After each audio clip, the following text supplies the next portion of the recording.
doesn't like a nice metal-bodied smartphone? In a world that seems intent on destroying our poor phones every chance it gets, metal handsets practically exude confidence with their rugged construction. More than that, they can just feel great to hold, look pretty darn attractive, and even help phone hardware with thermal management. After bringing us some glass-backed phones, Sony's been refocusing its efforts on metal handsets, and this week at IFA 2016 introduced its latest, the high-end Xperia XZ. We've been taking an early look at how the XZ compares to other Android flagships, and we'd be remiss if that list didn't include the latest entry in one of the most prominent families of metal-bodied phones around, the HTC 10. Sony's made metal phones before, but it's trying something new with the Xperia XZ, adopting the use of an alkylido metal alloy for the model. It looks good with a fantastic ability to catch the light, and it feels even better, with a certain warmth that's just not quite there with the HTC 10. Beyond the choice of materials, we also see the design of these two phones approached from different directions, with the HTC 10 coming in with a smaller face but thicker body than Sony's layout. And while Sony gives us a phone with lines that smoothly flow from front to back, HTC's handset has a much more pronounced angular set of edges and a curved back. It's not a bad design by any stretch, but also one markedly distinct from Sony's. These are both flagship caliber smartphones running the oh-so-popular Snapdragon 820 processor, and while both give users at least 32GB of storage, as well as the option for microSD expansion, HTC pushes certain specs a little further than Sony, with 4GB of RAM to the XZ's 3.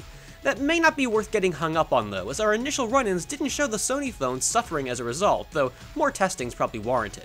And though both phones feature 5.2-inch screens under curved-edge glass, HTC goes with a higher-res Quad HD panel compared to Sony's preference for 1080p displays. To Sony's credit, the company does seem to be refining its approach to smartphone screens, and we appreciate how well-calibrated the XZ's display's colors appear.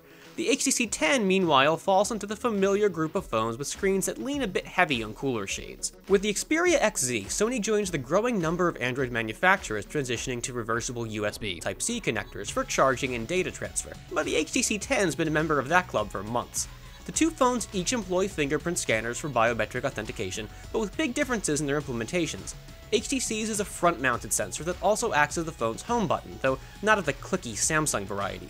Sony, meanwhile, returns to its unusual side-mounted scanner with power button integration, or at least it will in certain markets. Like earlier Xperias, some XZs will just have a regular power button, no fingerprint scanner to be found. That's more than a bit annoying, and we wish Sony could sort the issue out.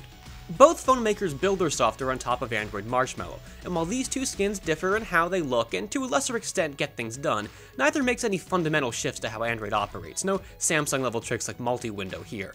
HTC delivers some cool stuff like Blink Feed, but Sony's got its whole connected ecosystem to draw upon, and you'll find software tapping into its other media offerings like PlayStation. With the Xperia XZ, Sony's betting big on its smartphone's camera, and the phone's 23-megapixel sensor is armed with hardware that seeks to minimize shakes, optimize focus speed and accuracy, and deliver accurate color matching. HTC employs a lower-res 12-megapixel camera, but with big, light-grabbing pixels, its own laser autofocus, and optical stabilization.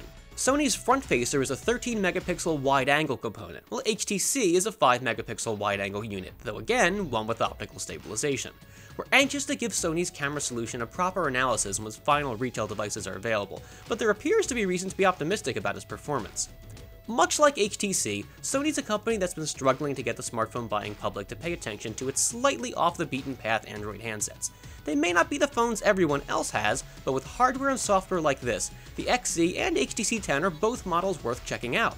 Stay tuned to PhoneArena for our full Xperia XZ review coming soon, when we'll really put this hardware through its paces and show you just what it can do. Thanks for watching, and be sure to subscribe so you don't miss any of our Xperia XZ coverage.